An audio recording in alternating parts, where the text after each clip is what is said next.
Diamond Platnumz amekuwa akililia sana serikali ya Tanzania kujenga arena. Yaani inamaanisha indoor entertainment arena ambayo itakuwa na matamasha makubwa ya muziki, burudani, matukio mengine. Alitoa kauli hii mara ya kwanza kabisa na mara kadhaa hasa mwaka 2025 wakati wa matayarisho ya matamasha kama vile Trace Awards Music Summit.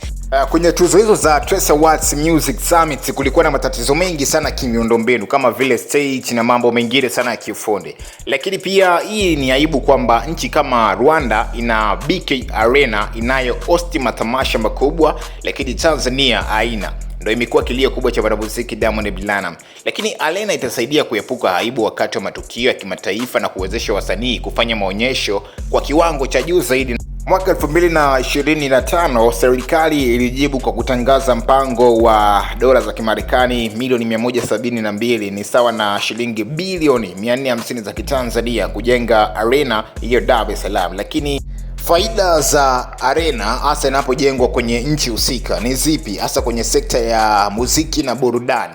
Cha kwanza kabisa ni kukuza sekta ya muziki na burudani. Wasanii watafanya matamasha makubwa zaidi bila matatizo ya kimiundombinu. And of course itaongeza channel kubwa zaidi na connection, kwa sababu kutakuwa na mtiririko wa wanamuziki wa kimataifa kuja nchini Tanzania na kufanya matamasha kama haya.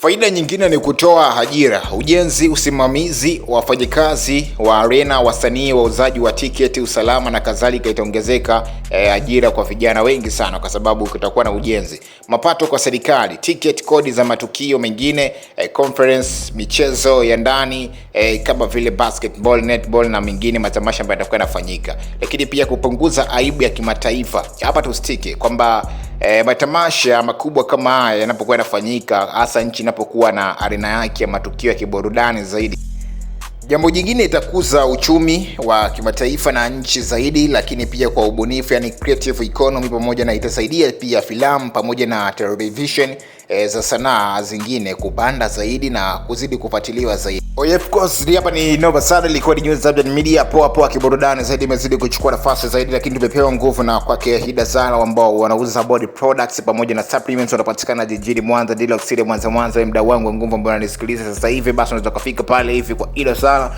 ukapata vipodozi vya kutosha kabisa na kufanya ngozi yako izidi kuwa na ng'aro zaidi na kung'aa zaidi na iwe mulwa zaidi.